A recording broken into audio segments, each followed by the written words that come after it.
Muy buenas tardes, bienvenidos a una nueva ecuación de Potencia Merca. Hoy vamos a platicar acerca de un documento que suele pensarse responsabilidad de nosotros como creativos, brandólogos, diseñadores, mercadólogos, etc.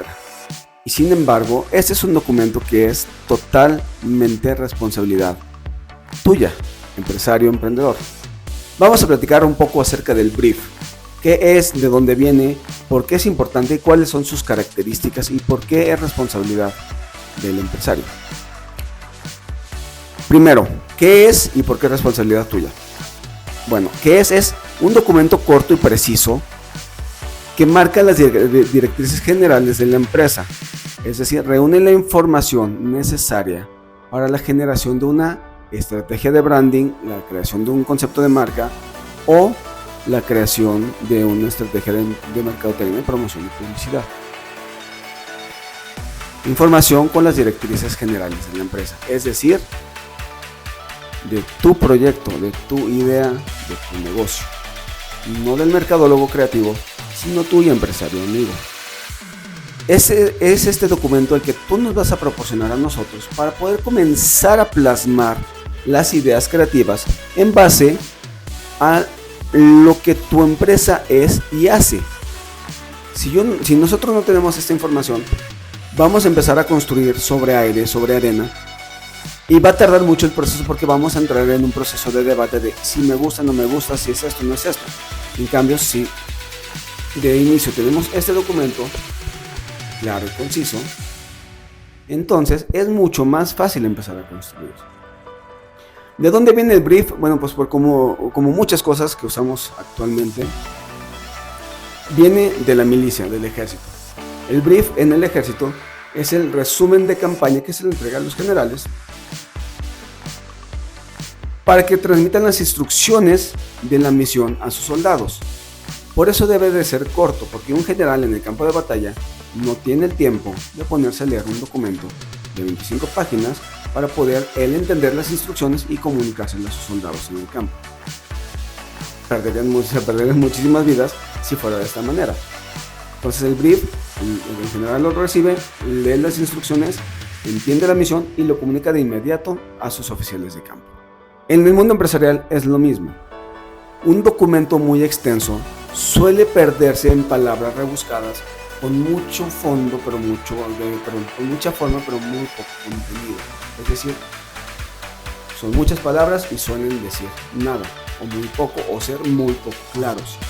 Y entonces nosotros tenemos que tratar de traducir lo que tú estás pretendiendo decirnos para poder empezar a trabajar. Y otra vez, se pierde tiempo, y en el mundo de los negocios, el tiempo es dinero. Ya hemos hablado en otras ocasiones, el único bien que no podemos recuperar y que es el más valioso es nuestro tiempo. Entonces la intención del brief es precisamente esto: ahorrarnos a las dos partes valiosísimo de nuestro tiempo para poder comenzar a trabajar en el proyecto de una manera más pronta y más eficiente. ¿Cuáles son algunas de las características o qué debe de contener de manera general un brief? Aquí es donde nosotros sí podemos apoyarte a ti, empresario, y proporcionar el formato con el que nosotros nos sentimos más cómodos para trabajar, porque hay muchísimos formatos, hay muchas maneras de generar información. Cada mercadólogo, cada creativo tiene un formato que a lo largo del tiempo ha desarrollado y que plasma la información que para él es más importante o necesaria. Es básicamente la misma información en todos los briefs, pero hay diferentes maneras de plasmarla, de organizarla, dependiendo del gusto y del uso de cada uno. Dicho lo anterior, ¿qué es lo que debe de tener un brief de manera general? Los antecedentes de tu empresa. Un poco de historia, una historia muy resumida, desde cuándo nació, cómo nació, si no es una empresa ya constituida y va a ser un proyecto branding, cómo nació la idea de este proyecto, cuál es su misión, sus valores.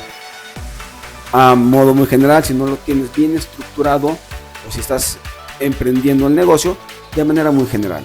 ¿Qué es lo que quieres hacer? ¿Por qué lo quieres hacer? ¿Y para qué lo quieres hacer? Tu producto, ¿cuál es su promesa general? ¿Qué es lo que quieres o buscas solucionar? ¿Cuál es su principal su beneficio diferencial con respecto a la competencia?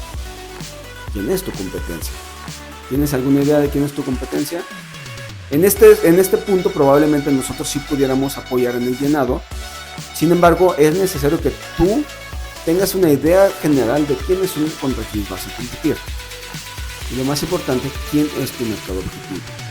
Es decir, de ese beneficio diferencial, de esa promesa de venta, de aquello que tú estás prometiendo, ¿a quién le estás prometiendo que vas a solucionar un problema? ¿Qué fue primero, el huevo o la gallina, el beneficio o a quién le doy el beneficio? No importa, necesitamos saber qué es lo que quieres vender y a quién se los vas a vender. Una vez que este documento está lleno, nosotros tenemos que revisarlo, nosotros tenemos que analizarlo, desglosarlo y entablar una pequeña conversación, un pequeño feedback para poder entender aquellos puntos donde haya duda, ya sea dudas por partes tuyas al momento de llenarlo o dudas por parte de nosotros al momento de leer el documento. Una vez que el documento está 100% claro y 100% entendible para las dos partes, entonces estamos hablando el mismo idioma, entonces podremos comenzar a generar ideas y estrategias para el beneficio de tu proyecto. Espero que este pequeño resumen acerca del brief, les sirva, les dé claridad acerca de por qué a veces es necesidad de nosotros solicitarles este documento, no es necesidad, es algo que nos ayuda a los dos a tener una mejor relación y a que tú obtengas los resultados que estás esperando de nosotros como creativos. Los saluda su amigo Arturo Merca, muchísimas gracias por escucharme, nos vemos en la siguiente ecuación.